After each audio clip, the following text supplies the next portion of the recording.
Jo vairāk mēs zinām, jo vieglāk mums dzīvot. Skatāmies! Ir dažādi iemesli, kādēļ dažkārt mums nākas mainīt ģimenes ārstu. Taču tie, kas ar to ir saskārušies, noteikti zina, ka atrast augsti kvalificētu un pieejamu speciālistu nav nemaz tik vienkārši. Tādēļ šodien esam iegriezušies Veselības centrā 11, kas atrodas pašā Rīgas centrā, Mednieku ielā 7.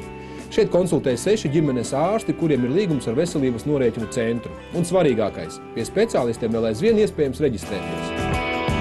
Veselības centrā 11 ar ģimenes ārsta nosūtījumu iespējams veikt dažādus pamatizmeklējumus. Piemēram, elektrokardiogrammu un ultrasonogrāfiju, un saņem dažāda profila speciālistu konsultācijas un rehabilitāciju.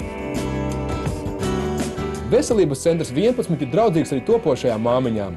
Centrā grūtniecības novērošanu veids ginekologi, kas ir līguma attiecībās ar valsti – Līga Kozlovska un Natālija Tabačuka. Centrs arī veids pilnvērtīgu acu slimību profilaksi un ārstēšanu. Konsultē Maruta Alsberga, Līga Ķemere un medicīnas doktore Rasma Lūkina. Redzes lauka noteikšanai mēs izmantojam datorizēto perimetru. Šī ir mūsdienīga ierīce glaukomas agrīnai diagnostikai un ilgstošai novērošanai. Veselības centrā 11 iespējams veikt arī obligātās veselības pārbaudi.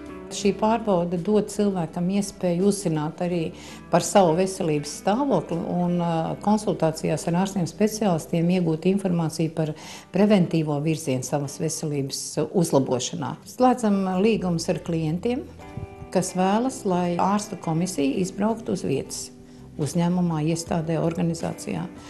Un iespējas ir to darīt, jo ir nepieciešama portatīvā aparatūra. Varam izdarīt arī nepieciešamās analīzes, tātad funkcionālo diagnostiku.